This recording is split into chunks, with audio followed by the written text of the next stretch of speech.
This next unit focuses on stoichiometry, which is just a fancy word for figuring out how much of something you want based on what you have, or determining how much of something you can make based on what you have, just so that we don't have any extra or leftover reactants.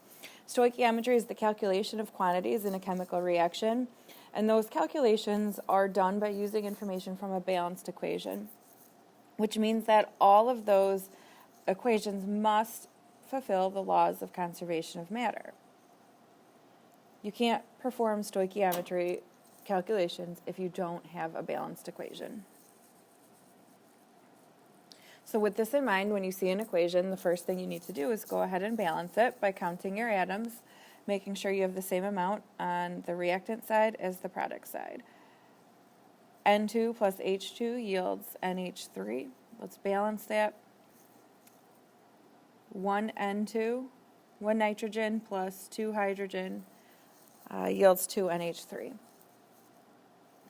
So before you can do a problem, you have to look at your mole ratios. And the mole ratios are a comparison between the coefficients in that balanced equation. So when I'm talking about the coefficients, I'm talking about those numbers in front of each of the compounds. So in this case, 1 nitrogen would need 2 hydrogen in order to fully react.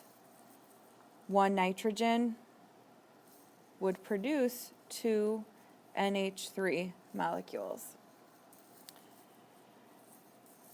2 hydrogen need 1 nitrogen to react. 2 hydrogen could produce 2 NH3 molecules. 2 NH3 molecules need 1 nitrogen to form, and then 2 NH3 molecules need 2 hydrogen molecules to form. So what we've just done is come up with all the possible combinations of those coefficients. And what ends up happening is you'll use these numbers as your conversion factors. So these mole ratios become your conversion factors.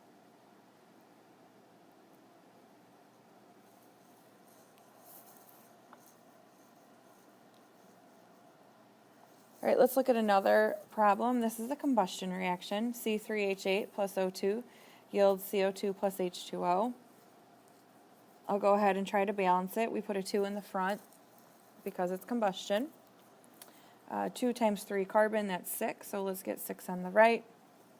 2 times 8 is the same as 8 times 2. And now I'm going to go ahead and count my oxygen. 6 times 2 is 12. Plus 8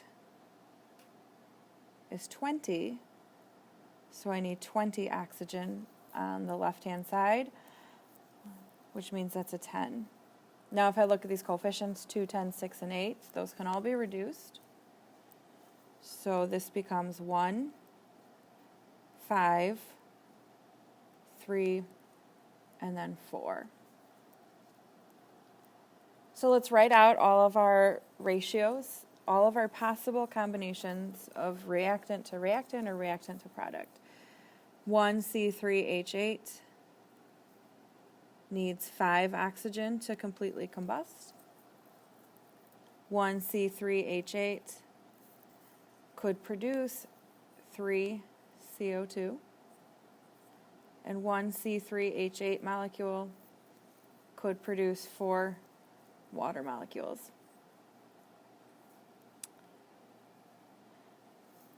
5 oxygen needs 1 C3H8 to combust. 5 oxygen could produce 3 carbon dioxide. 5 oxygen could produce 4 water molecules.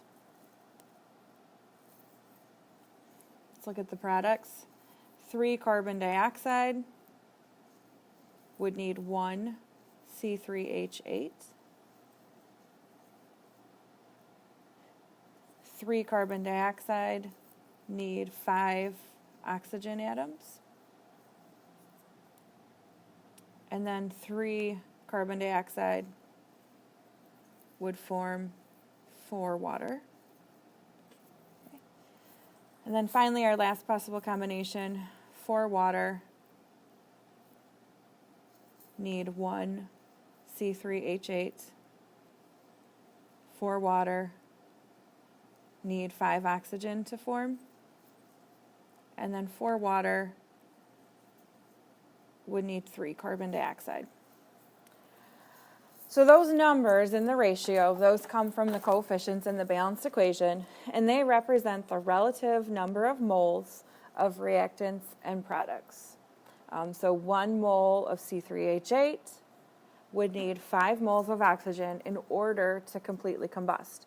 If I didn't have those ratios, I would have leftover reactants and I wouldn't form, the full amount of products possible. So go ahead and try this next one on your own.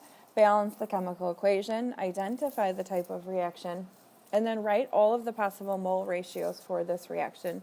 There should be 12 possibilities.